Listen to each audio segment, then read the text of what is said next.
His name is Lorne Cochrane, and yeah, please welcome him up. Good day, thanks for being here.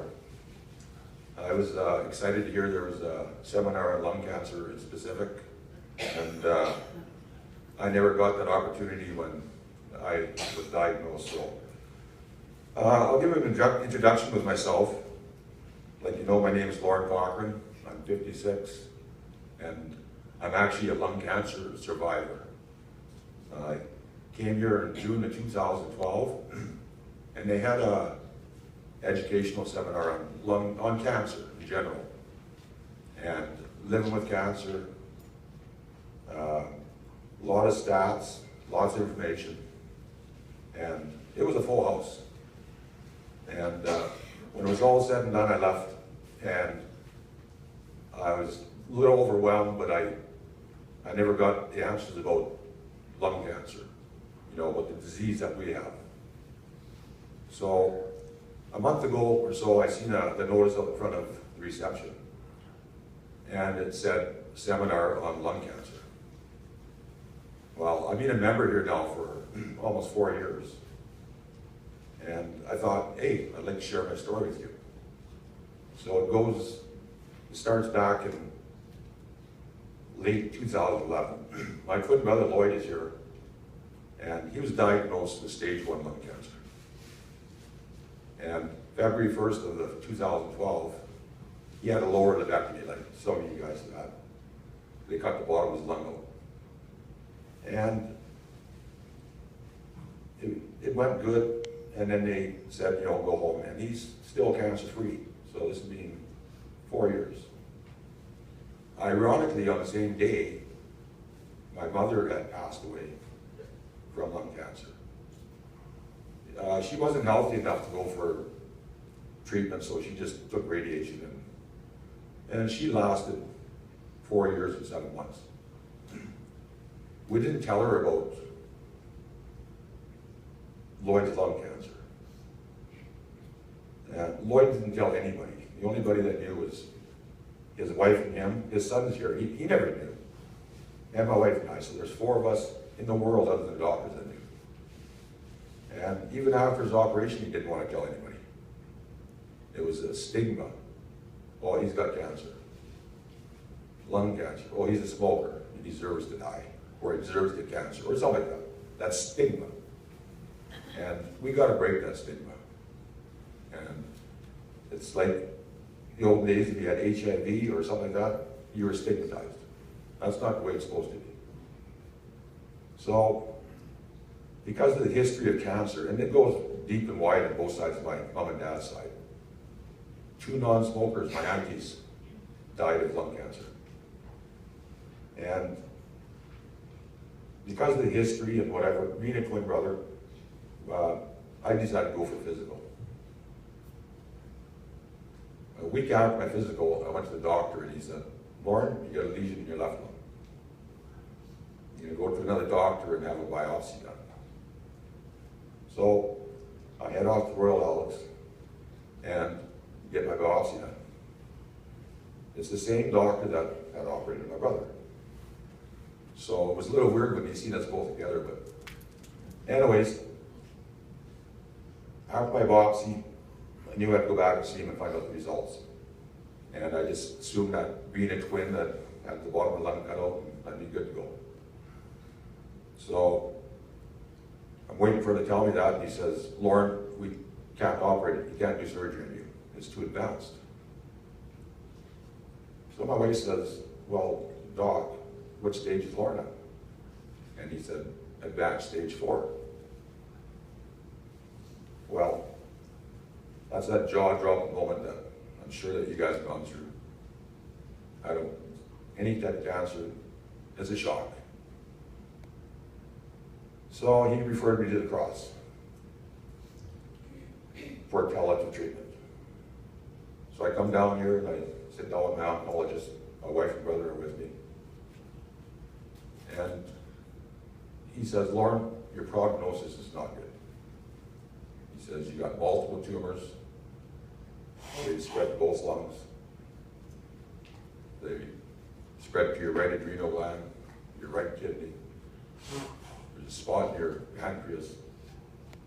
And history says the average person with stage 4 advanced lung cancer has 12 to 13 months. Could be less, could be more. But, you know, it really hits you. And the bad thing of it was, I had no idea I had cancer. There's no symptoms. I had coughed years before, but I didn't recognize that. And I said, well, doc, if you didn't tell me I had cancer, I wouldn't know. I says, I'm young, I'm healthy. I says, if there's a trial or something out there you want to try on me, do it. I says, don't wait till I'm in death's doorstep.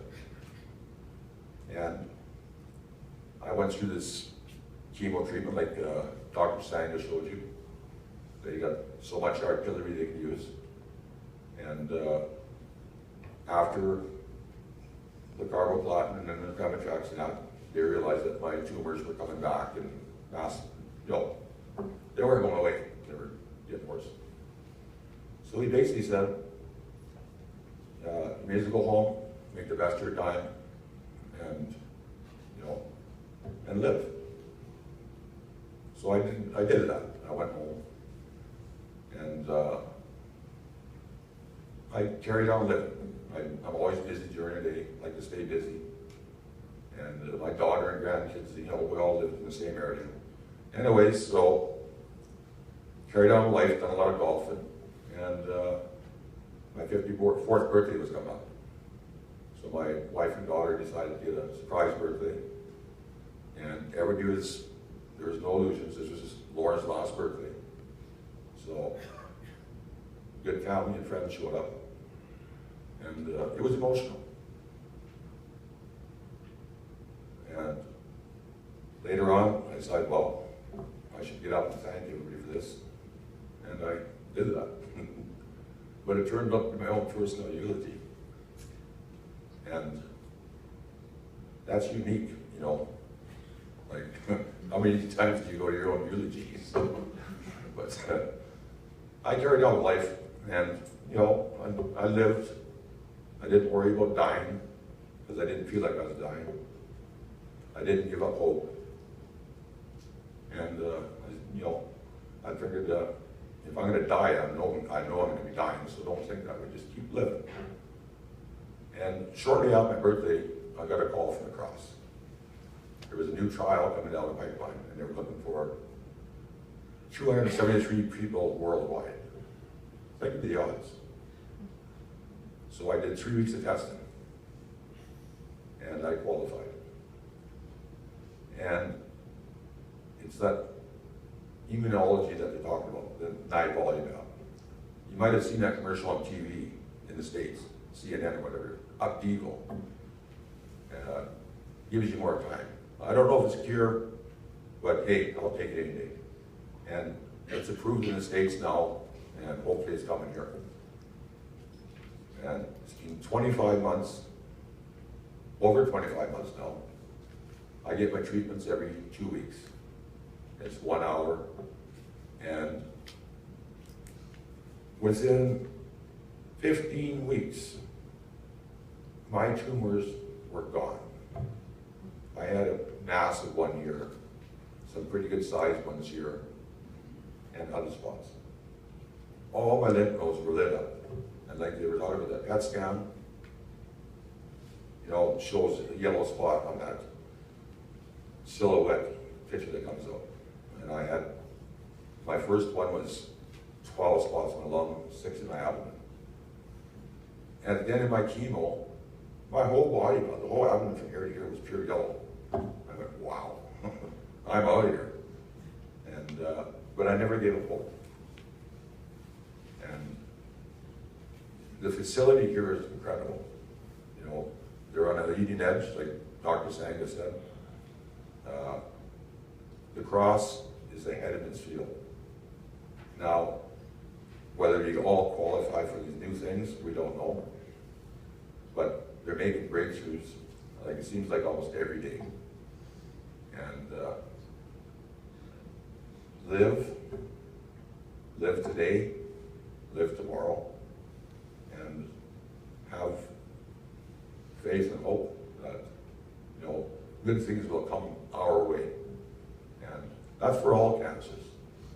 So don't be afraid to talk to your doctor, and share your stories with your family and friends.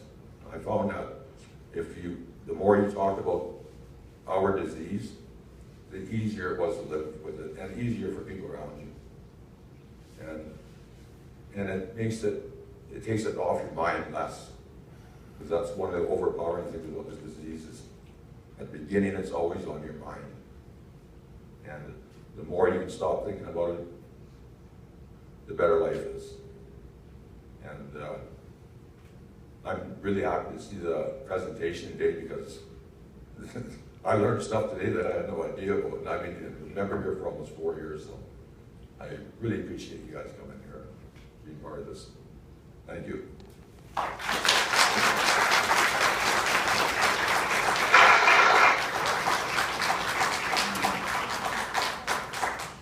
If anybody does have any questions, I'd take them, but I'm not really qualified in spot areas. Okay, anyways, please, your doctor's there for you, and they want to hear your concerns, and they're here to do the best they can, so thank you.